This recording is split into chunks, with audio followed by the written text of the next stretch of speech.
Si vous avez vécu quelque chose d'horrible et que depuis vous avez développé des symptômes anormaux, tels que des images qui reviennent de manière violente, de la tristesse, des problèmes de sommeil, vous pouvez probablement être aidé par le MDR. Une technique rapide dont l'efficacité est prouvée scientifiquement. Supposons que vous avez été confronté à un crime violent, à un accident, que vous avez cru perdre la vie à certains moments, que vous avez dû faire face à des abus sexuels. Une expérience aussi puissante est stockée dans votre cerveau avec beaucoup d'émotions. Une telle mémoire, stockée dans la mémoire à long terme, peut vous déranger pendant assez longtemps.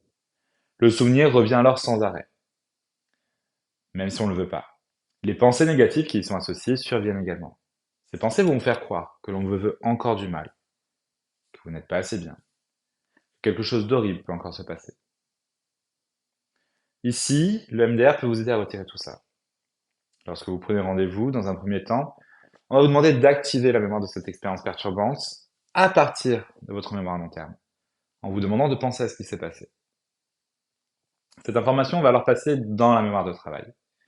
Et ça va nous permettre de vous aider à vous concentrer encore plus sur les événements horribles que vous avez vécus.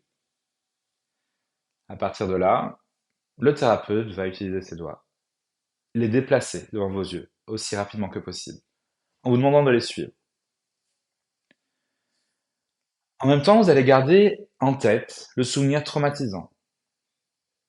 Et là, la mémoire de travail va devoir traiter beaucoup trop d'informations. Les mouvements des doigts, l'image dans la tête. Et cette image va devenir de plus en plus floue et perdre sa charge émotionnelle.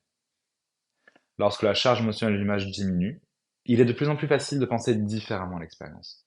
Et ça, vous le remarquerez parce que vous vous sentirez moins en danger. Vous sentez que le souvenir appartient au passé.